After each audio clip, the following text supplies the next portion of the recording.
जो आप जाप करते हो, पूजा पाठ कर रहे हो, स्तुति कर रहे हो, चालीसा कर रहे हो, क्या वो आपके भगवान तक पहुंच रही है? ऐसे क्या सिम्टम्स हैं जो आपको ये बताते हैं कि आपके मंत्र भगवान तक पहुंच रहे हैं या नहीं पहुंच रहे हैं? कहीं वो चोरी तो नहीं हो रहे हैं, या कोई उस एनर्जी को चुरा तो नहीं रहा है? इसके बारे में हम बात। भगवान को खुश करने के लिए बहुत सारी अलग अलग चीजें करते हैं।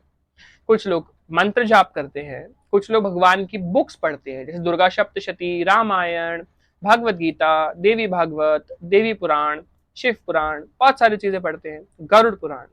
अब अगर मैं बात करूं कि हम लोग जो हैं बहुत कुछ करते हैं, लेकिन क्या वो एनर्जी भगवान तक जा रही है? ऐसे क्या सिम्टम्स आपके साथ होंगे? मैं आपको समझाता हूं।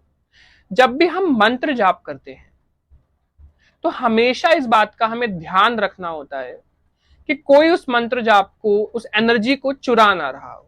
अब कौन सी चीज उसको चुरा सकती है? कल ही मैंने एक फ्रेश चेकिंग की, एंड उस चेकिंग में मैंने देखा एक इंसान है जो लगभग 1 साल से माँ काली की उपासना कर रहा है, माँ काली के मंत्रों का जाप कर रहा है।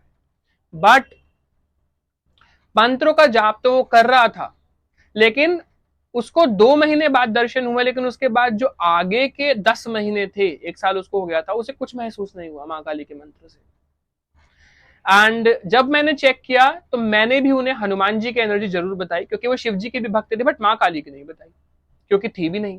बट जब उसने मुझसे एक केस डिस्कस किया कि ऐसा ऐसा है और ऐसा ऐसा हो गया, तब हम लोगों ने जब चेकिंग की तो मैंने उनसे पूछा कि आपकी माता काली की जो एनर्जी है वो किसी मंदिर में है। अब वो भी कंफ्यूज, मंदिर में कैसे है? मैंने बताया लगभग लगभग कुछ समय पहले। तो उसको एकदम से बात याद आई कि यस, जब मैंने माँ काली की साधना करी थी तो मुझे बहुत ज्यादा अनुभव होने लगे थे, और बीच में मुझे बॉडी में मुझे तबियत खराब होने लग गई थी। मैंने उन्हें समझाया कि एक बहुत आम बात है, जब हम साधना करते हैं तबियत खराब होती है। कितने लोगों को मैंने ये बात बताई है, राइट? अब वो घबरा के चला गया एक पंडित जी के पास, एंड पंडित जी ने कुछ कुछ करा उसके साथ, एंड कुछ कुछ चीजें उससे करने को बोली, मैं नहीं बताऊंगा ताकि आप लोग भी ना करें। उसके बाद जब वो हो गया तो वो ठीक तो हो गया, क्योंकि इसकी सारी एनर्जी तो आपने खींच ली। अब सपोज आप हो, आपके ऊपर बहुत सारी एनर्जी गिर गई, एंड आपका क्या हो रहा है, आपको तबियत खराब हो रही है, क्योंकि बॉडी को टाइम लगेगा उसको एब्जॉर्ब करने में। लेकिन जब वो एब्जॉर्ब करना सीख जाएगी तो वो रेगुलरली करती रहेगी, आपकी तबियत नहीं खराब होगी। शुरुआत में तो तबियत खराब होती है, बिल्कुल होती है साधना के अंत में, और ये अच्छा अनुभव होता है आपके लिए, एक अच्छा एक्सपीरियंस होता है। तब उसी समय से उसको ध्यान आया कि यस, मेरे को तभी से फील नहीं हो रही है। तबीयत तो ठीक हो गई थी, उसे शक भी नहीं हुआ कि देखो मैं तो ठीक हो गया। बट क्या हो रहा था कि जो भी वो जाप कर रहा था, एक ऐसी धारा बांध दी गई थी उसके ऑरा से अपने ऑरा तक, कि वो सारा जाप, वो सारी एनर्जी, वो सारी सिद्धि अब कनेक्टेड थी उन पंडित जी से। जो भी वो जाप कर रहा था वो सारी फल की प्राप्ति हो रही थी उस इंसान को। अब देखो, हम लोग ये बात सोचेंगे यार ये बात तो गलत है, ये बात तो बहुत बाइज्ड है, भगवान को कोई रूल बनाना चाहिए था, हम इतनी मेहनत करते हैं। जी बिल्कुल, ऐसा रूल है। सपोज कोई इंसान जब आपके एनर्जी छीन रहा है ना, तो जब उसकी मृत्यु होगी, मृत्यु तक तो वो एनर्जी उसने खींच के रखी थी उसकी है, लेकिन मृत्यु के बाद वो धन, वो जो जाप का धन है, जाप की ऊर्जा है, वो आपके पास आ जाएगी।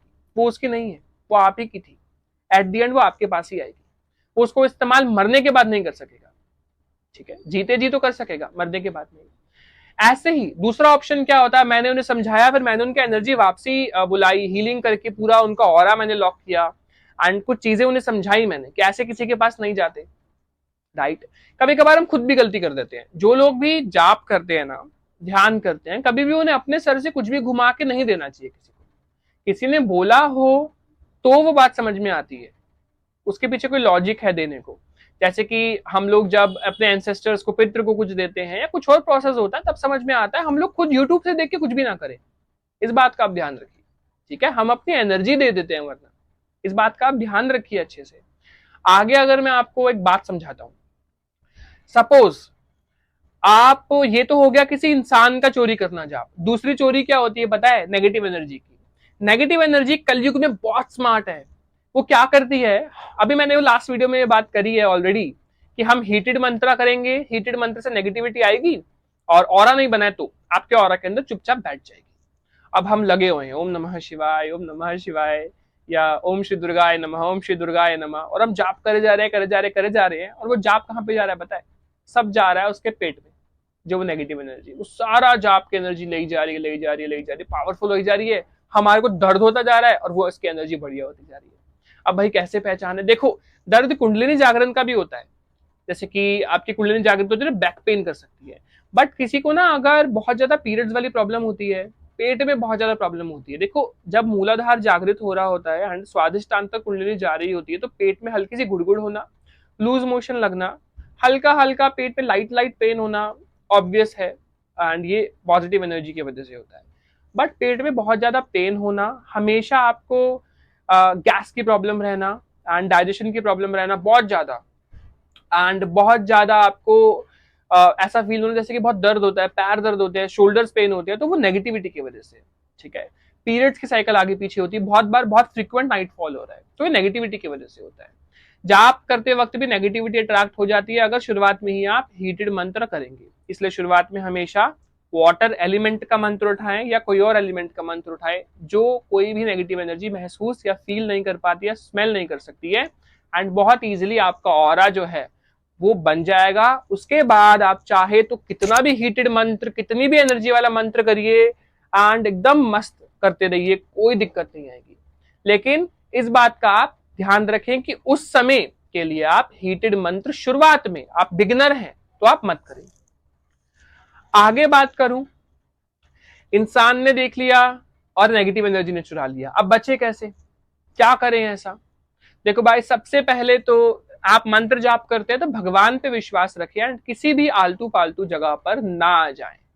ठीक है, मेरे पास बहुत सारे केसेस आए हैं, मैं यहां गया था, एक्सपीरियंस होने बंद हो गए, यहाँ गया था, एक्सपीरियंस होने बंद हो गए, और फिर मुझे स्कैनिंग करके उनका पूरा ऑरा लॉक करना पड़ता है, एनर्जी रिकॉल करनी पड़ती है, बहुत सारा प्रोसेस करना पड़ता है, एंड देन जाके तब जाके वो डेफिनेटली अपनी एनर्जी को फील कर पाते हैं, है ना? तो इस बात का ध्यान रखिए, खुद का ऑरा लॉक करिए। अब भाई ऑरा कैसे लॉक करते हैं, मैं वीडियो लेकर आ रहा हूं, एक ओम नमः शिवाय वाली वीडियो, वो वीडियो देखिएगा, समझिएगा, एंड थोड़ी बहुत चीजें बताऊंगा मैं, उसमें एक प्रोसेस बताऊंगा, आप वो करिए। ठीक है, एंड ध्यान रखिए कि हमेशा आप कुछ भी गलत प्रोसेस ना फॉलो करें कहीं से भी देखकर। ठीक है, एंड हमेशा आप ऑरा लॉक करेंगे तो इस बात का ध्यान रखिए कि ऑरा के अंदर पहले से नेगेटिविटी न प्रेजेंट हो। अब वो आप स्कैनिंग करवा सकते हो या फिर आप जो हैं वो खुद पता कर सकते हो सिम्टम्स से।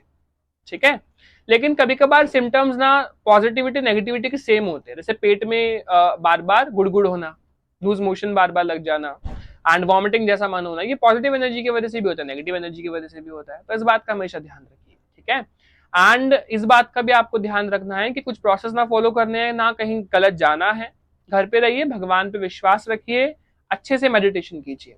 प्रोसेस जानना है, प्रोग्रेस जाननी है अपनी, तो डेफिनेटली आप किसी से कनेक्ट करके आप प्रोग्रेस चेक करवा सकते हो, बट मोस्टली ट्राई कीजिए कि आप कुछ भी उल्टा सीधा ना फॉलो करें एंड उल्टी सीधी जगह पे आप ना जाएं। ठीक है, हर चीज के पीछे का आपको लॉजिक पता होना चाहिए।